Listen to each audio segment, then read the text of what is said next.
Assalamualaikum warahmatullahi wabarakatuh. Alhamdulillahi rabbil alamin. Allahumma salli ala Muhammad wa sallim. Alhamdulillah teman-teman sekalian pecinta ilmu pengetahuan. Pada kali ini akan kita jelaskan mengenai konsep dasar pengelolaan kelas. Baik teman-teman sekalian, jadi secara umum konsep dasar pengelolaan kelas mengenai pengetahuan dasar tentang pengelolaan kelas paling tidak yang harus kita ketahui ini ada 4 hal. Yang pertama tentunya adalah hakikatnya atau definisinya. Kemudian yang kedua adalah urgensinya, pentingnya apa pengelolaan kelas itu. Kemudian selanjutnya kita akan membicarakan tentang ruang lingkupnya. Jadi setelah kita ketahui apa itu pengelolaan kelas, kemudian apa pentingnya pengelolaan kelas, maka selanjutnya yang mesti kita ketahui adalah ruang lingkupnya. Dan yang terakhir adalah tujuannya. Nah, dari keempat ruang lingkup ini, teman-teman sekalian, keempat hal cakupan dari komponen dasar pengelolaan kelas ini, paling tidak nanti dapat kita ketahui mengenai kerangka pembahasan dari mata kuliah pengelolaan kelas ini. Saya tegaskan kembali, yang pertama tadi adalah definisinya kita harus tahu dulu. Kemudian yang kedua, urgensinya atau pentingnya apa. Kemudian yang ketiga, ruang lingkupnya. Dan yang terakhir adalah tujuannya. Baik teman-teman sekalian, yang pertama adalah mengenai definisi pengelolaan kelas. Banyak sekali tokoh yang mengetengahkan menawarkan mengenai pengertian dari pengelolaan kelas. Yang pertama misalkan seperti disampaikan oleh beliau Suharsi Miarikunto. Beliau menyatakan bahwa pengelolaan kelas merupakan suatu usaha yang dilakukan oleh guru atau pendidik atau manajer kelas gitu dalam membantu siswa atau peserta didik sehingga dicapailah kondisi yang optimal untuk dilaksanakan kegiatan belajar mengajar yang diharapkan. Kemudian pengertian yang kedua ditawarkan oleh Lois dan Mary.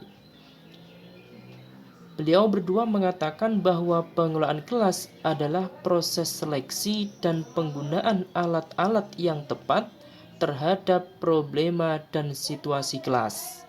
Itu pengertian yang kedua. Kemudian yang ketiga ditawarkan oleh Jamarah dan Zaini. Beliau berdua mengatakan bahwa pengelolaan kelas adalah kegiatan pengaturan kelas untuk kepentingan pengajaran. Ini berarti mendefinisikan lebih umum daripada dua pengertian yang pertama. Kemudian yang terakhir ditawarkan oleh beliau Mulyasa, menyatakan bahwa pengelolaan kelas merupakan keterampilan yang dimiliki oleh seorang pendidik. Untuk apa keterampilan tersebut? Keterampilan untuk menciptakan kondisi iklim pembelajaran yang kondusif dan mengendalikannya apabila terjadi gangguan dalam pembelajaran. Nah, teman-teman sekalian, dari beberapa definisi yang ditawarkan oleh para tokoh di atas, paling tidak dapat kita berikan sebuah kesimpulan definisi pengelolaan kelas, yaitu sebagai berikut. Pengelolaan kelas adalah seni keterampilan dari seorang pendidik dalam menciptakan, mempertahankan, dan mengembangkan kondisi kelas yang kondusif dalam rangka mencapai tujuan pembelajaran yang sudah ditentukan. Nah, paling tidak berarti aktivitas mengelola kelas nanti adalah ada 3 wilayah di sini. Yang pertama adalah menciptakan. Berarti di sini ketika ditemui sebuah kelas yang memang belum benar-benar siap untuk dilaksanakan pembelajaran. Kemudian yang kedua adalah mempertahankan. Ini artinya berarti sudah ditemukan kondisi kelas yang sudah kondusif. Kemudian yang ketiga adalah mengembangkannya. Dari mempertahankan kemudian mengembangkannya menjadi kelas yang benar-benar siap, nyaman untuk dilaksanakan pembelajaran. Nah, inilah paling tidak definisi yang dapat kita berikan teman-teman sekalian mengenai pengelolaan kelas tadi. Kemudian selanjutnya, teman-teman sekalian, urgensi atau pentingnya pengelolaan kelas itu apa, teman-teman sekalian? Banyak hal yang ditawarkan di sini. Yang pertama adalah pengelolaan kelas merupakan mata kuliah yang mempunyai relasi dengan berbagai bidang kajian. Di antaranya misalkan dengan perencanaan pengajaran, kemudian pengembangan kurikulum, kemudian strategi pembelajaran, dan kemudian media pembelajaran serta evaluasi hasil pembelajaran. Kenapa begitu, teman-teman sekalian? Iya, pengelolaan kelas ini sangat berhubungan sekali atau memiliki relasi dengan beberapa kajian-kajian yang sudah saya sebutkan tadi. Mulai dari perencanaan pengajaran sampai dengan evaluasi hasil belajar. Contohnya, teman-teman, misalkan dalam perumusan sebuah strategi pembelajaran dalam RPP misalkan, maka tentunya agar strategi pembelajaran yang sudah dicanangkan di dalam dokumen RPP, misalkan begitu, tentunya itu tidak akan bisa kemudian diadaptasi di dalam kelas, kecuali kalau kelas itu sudah dikondisikan sedemikian rupa sehingga siap untuk diterapkan strategi tersebut.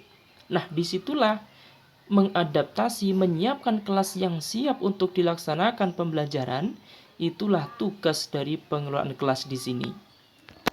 Kemudian urgensi yang kedua atau alasan pentingnya yang kedua adalah ini.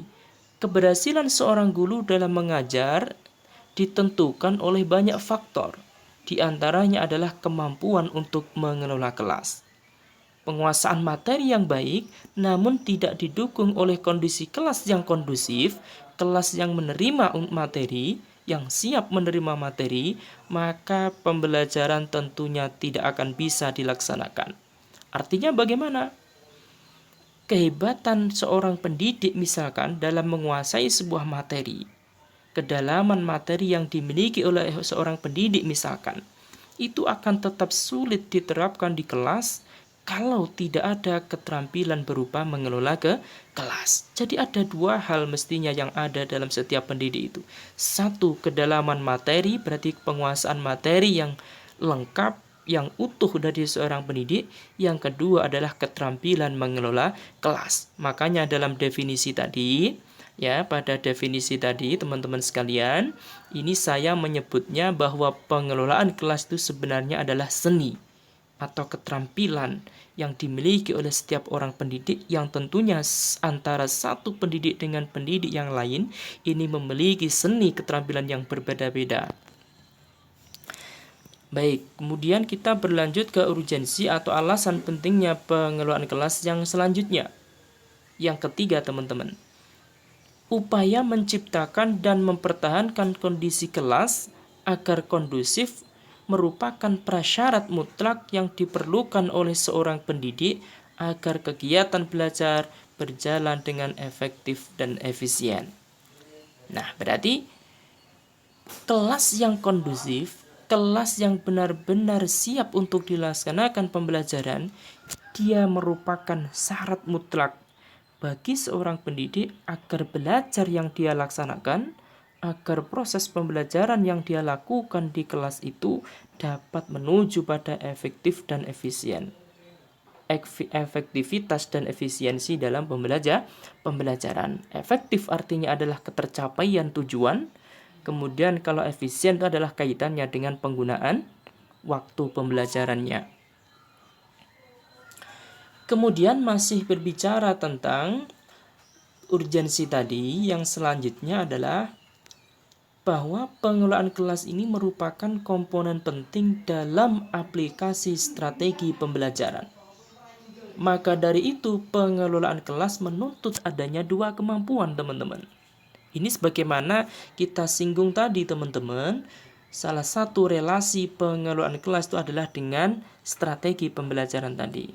Strategi sehebat apapun yang akan dicanangkan, yang akan diaplikasikan dalam kelas melalui dokumen perangkat pembelajaran, RPP misalkan begitu, itu tidak akan pernah bisa dicapai tanpa adanya penyiapan kelas yang siap untuk dilaksanakan pembelajaran.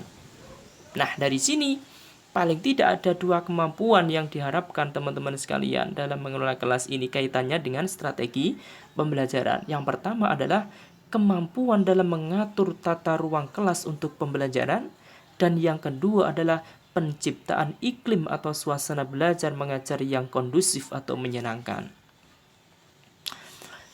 Oke, baik teman-teman sekalian, kita bergeser menuju pada konsep dasar pengelolaan kelas yang selanjutnya, yaitu membicarakan tentang ruang lingkup pengelolaan kelas. Sebagaimana pada pertemuan yang pertama kemarin mengenai ruang lingkup pengelolaan kelas, kemarin sudah kita singgung ada 4 ruang lingkup pengelolaan kelas itu paling tidak. Yang pertama adalah pengelolaan lingkungannya, berarti ada lingkungan belajar teman-teman. Kemudian yang kedua adalah pengelolaan suasananya atau iklim pembelajarannya bagaimana. Kemudian yang ketiga adalah pengelolaan kegiatannya, berarti pengalaman-pengalaman yang ditawarkan oleh pendidik itu apa, setting kegiatan dalam pembelajaran itu seperti apa, itu berarti adalah pengelolaan kegiatannya.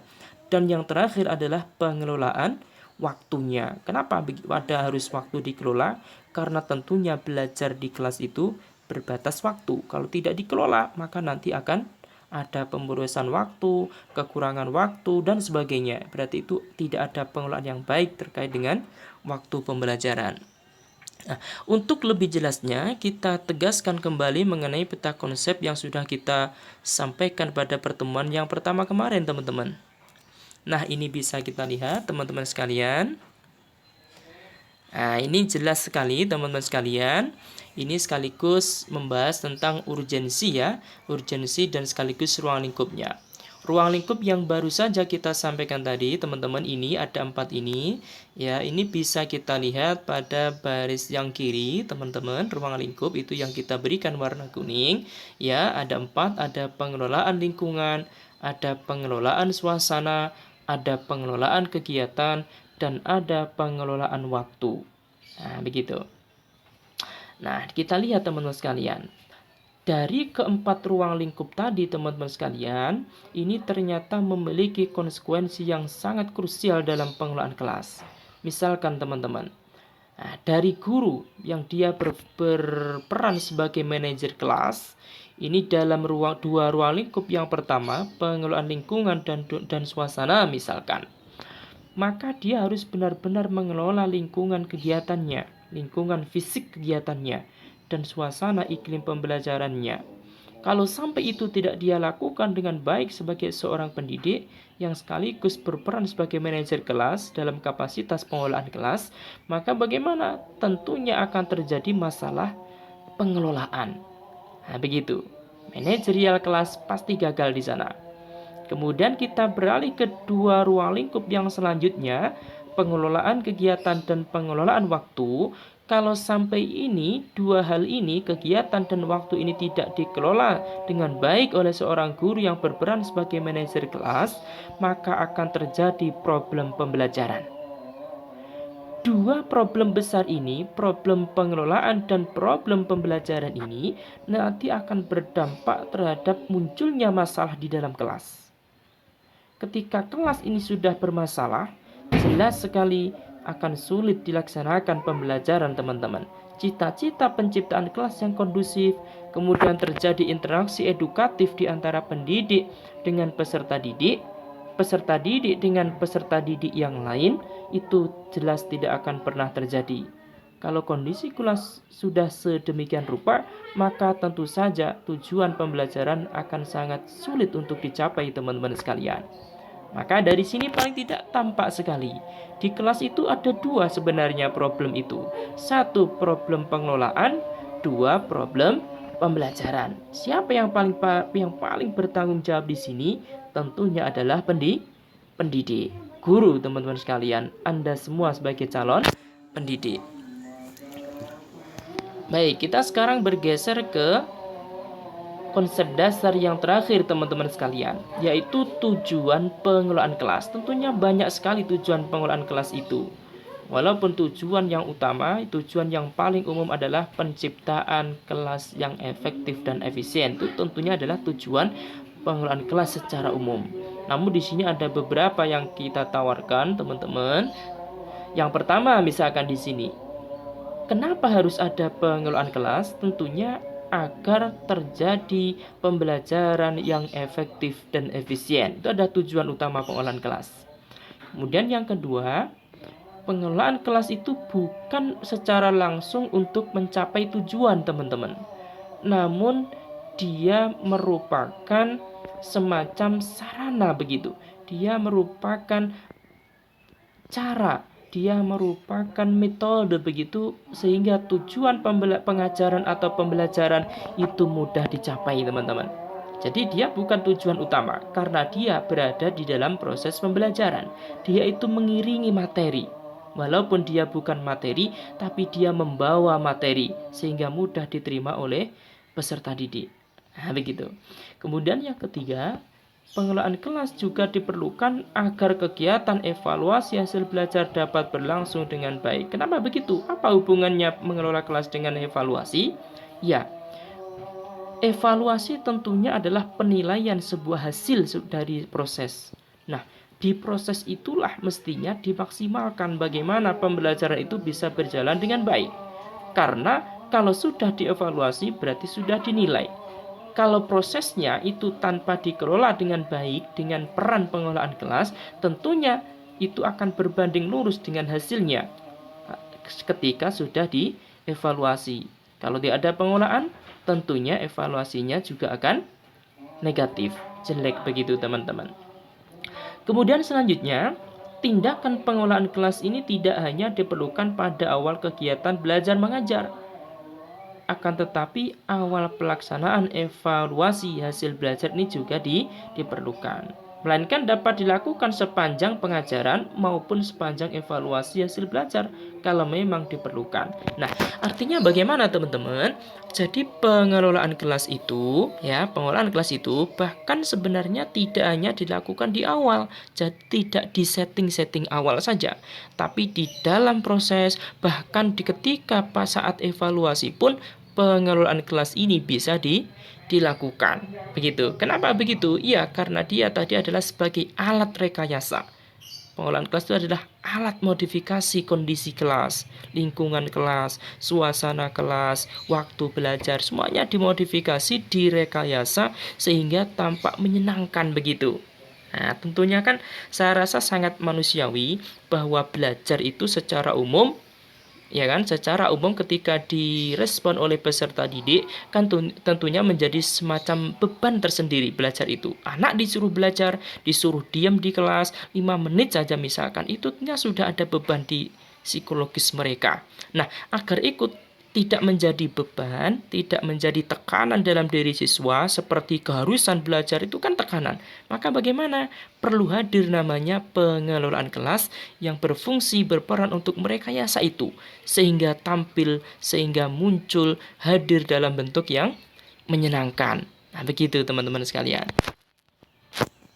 Nah, kemudian yang terakhir teman-teman sekalian, di sini perlu saya tambahkan mengenai dasar yuridis, payung hukumnya tentang implementasi pengelolaan kelas. Yang pertama ada PP nomor 19 tahun 2005, teman-teman sekalian, tentang SNP Standar Nasional Pendidikan pasal 1. Di sana dikatakan standar proses pembelajaran itu artinya adalah standar nasional pendidikan yang berkaitan dengan pelaksanaan pembelajaran pada satuan pendidikan untuk mencapai standar kompetensi lulusan. Jelas di sini diamanahkan bahwa dalam proses pembelajaran itu harus ada pelaksanaan pembelajaran yang benar-benar bisa mencapai standar kompetensi lulusan atau SKL. Berarti pengelolaan kelas itu harus ada dalam setiap pembelajaran dan harus menjadi keterampilan pendukung dari setiap pendidik. Kemudian yang kedua, Undang-Undang Nomor 14 Tahun 2005 tentang guru dan dosen, ini pasal 10. Di sana dijelaskan kompetensi pedagogis atau pedagogik sama adalah kemampuan mengelola pembelajaran peserta didik. Jadi jelas sekali di sini setiap calon pendidik wajib hukumnya bisa memiliki keterampilan seni dalam mengelola pembelajaran, atau dengan kata lain yaitu menguasai pengelolaan kelas. Intinya adalah Dengan pengelolaan kelas, maka semua akan menjadi menyenangkan pembelajaran itu. Begitu. Ada dua hal yang harus dimiliki setiap pendidik, teman-teman sekalian. Satu jelas adalah kemampuan materi. Ini saya rasa kalau teori, materi, pemahaman itu bisa dikejar oleh pendidik dengan dia banyak belajar, ya kan, banyak membaca dan sebagainya, itu akan dikuasai kemampuan itu. Namun seni keterampilan dalam mengelola kelas ini adalah pengantar materi itu. Dia adalah wasilah. Tanpa dikelola dengan baik, materi ini akan hadir di hadapan siswa sebagai sesuatu yang mengerikan. Dan tentunya kalau seperti itu, pembelajaran tidak akan bisa berjalan. Belajar itu berarti intinya adalah menyenangkan. Kira-kira begitu teman-teman sekalian. Semoga manfaat. Saya akhiri. Assalamualaikum warahmatullahi wabarakatuh.